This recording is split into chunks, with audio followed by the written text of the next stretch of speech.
welcome to this CNBC TV 18 special. I'm Shereen, Bhan, and we're in conversation with the global CEO of Reckitt Benckiser, Rakesh Kapoor. Mr. Kapoor, appreciate you joining us here on CNBC TV 18. It's good to have you back on the channel.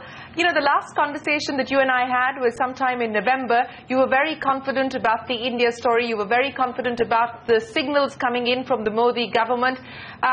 Today, while the headline growth number looks very good, everyone's talking about 7.5% plus growth for India, consumption continues to be a worry. Agricultural distress is a concern at this point in time, which is impacting rural discretionary spending.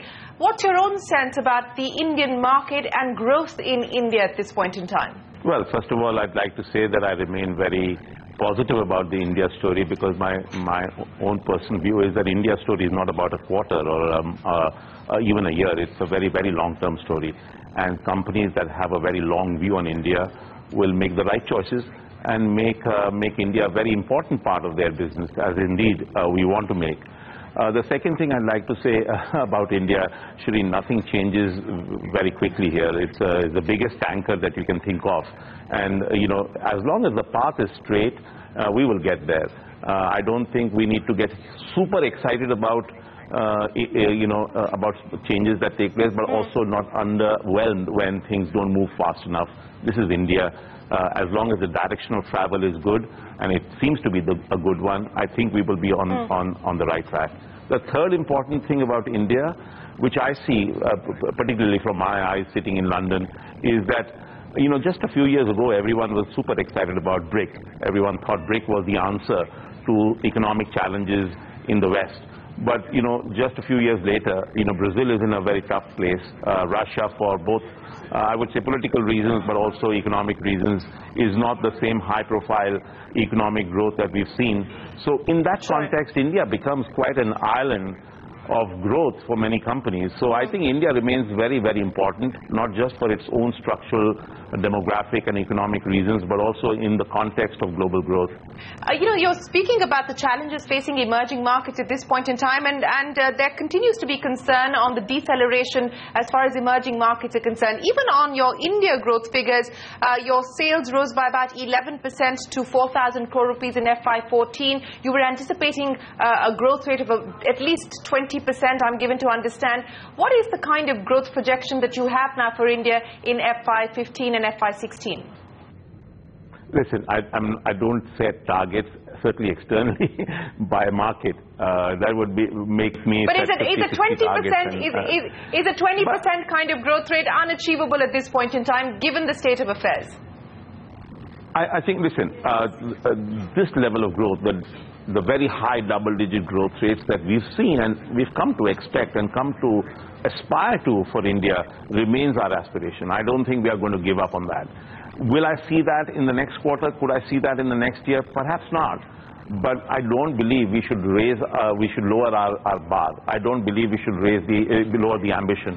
Our ambition remains to grow at the same kind of growth rates that we've all enjoyed, come to expect, and want to have from India, even if the next quarter or even the next year does not seem to be as good. So I don't want to set a target for 15, at least externally, but I do think that markets will improve in 15 over 14, and hopefully that will carry on in 16 and 17. Okay, let me ask you about some of the efforts that you've rolled out in order to optimize costs, Mr. Kapoor. Project Supercharge was announced by you in February of 2015. The idea behind that, I understand, is to drive margin expansion, to enable cost savings of between 100 million to 150 million pounds in 2015. And this also involves creating a simpler and more agile structure, corporate structure. What will this mean for markets like India? Right. First of all, I think Supercharge is an important project for RB. It has, like you just said, two major vectors. The one vector is having a company which is faster to market, which is simpler to operate, which does not get bogged down by the complexities that we all see in our world today. So how do we become more agile? You know, RB has enjoyed a fantastic history of growth and outperformance over the number of years. But as you know, when organizations become bigger, they become complex. And, you know, one of my challenges is to make sure that we can keep this company simpler. So we've simplified our structure. We've made sure that inside the company, for example, we used to have two different area organizations, one looking after Russia, Middle East, Africa, the other one looking after Latin America, Asia Pacific. We've combined those organizations, the area organizations, and provided a simpler governance and decision-making structure here as one example of a simpler organization. Removing the multiple decision-making touch points that sometimes exist in large companies to simplify how we decide how we go to market. The other aspect is, again, for larger companies to constantly interrogate their cost of doing business. I've always said that costs are like fingernails. They need to be cut from time to time. And, you know, this program of Supercharge is to look at all areas of cost, and thinking about where we have waste, where we have duplication, where can we buy things cheaper. You know, we have point-of-sale material that we buy in multiple markets on multiple brands around the world. Couldn't we buy them together? Couldn't we buy them cheaper? Couldn't we simplify that? What about divesting assets which may no longer be core to you? Or divesting brands which may no longer be core to you? That's something that we have done, Shereen, from time to time. If you think about the last 3 years, we've divested, we've demerged our pharmaceutical business and created a new company called Indivior. We've divested our footwear business and given that out. There's a lot of rationalization that has taken place in the tail brands. So that has been an important part of our focus on driving the core business in health, hygiene, and home. So what more can we expect in terms of divesting or getting out of brands that no longer fit into the company's current profile and the effort to continue to boost your healthcare business? Well, just think about it. You know, about 3 years ago, 80% of our business was what we call health, hygiene, and home. 20% was the rest. As we sit today, it's only 8%. So you're talking about a pie which is shrunk from 20% to 8%. So clearly, you know, there is this what you call divestment focus has been taking place. We will continue to do that. I think our larger opportunities are not just to think about divestments and tail brands rationalization. I think it's to drive our focus on consumer health, on hygiene. I mean, I'm here in India because the fact of the matter is, you know, just to give you a very simple, you know, story here, I came off the plane, went straight to Dakshinpuri in South Delhi. I don't know whether you've personally been there, but Dakshinpuri in South Delhi is like one of the many, you know, suburban places we have in Delhi, but also in many parts of India.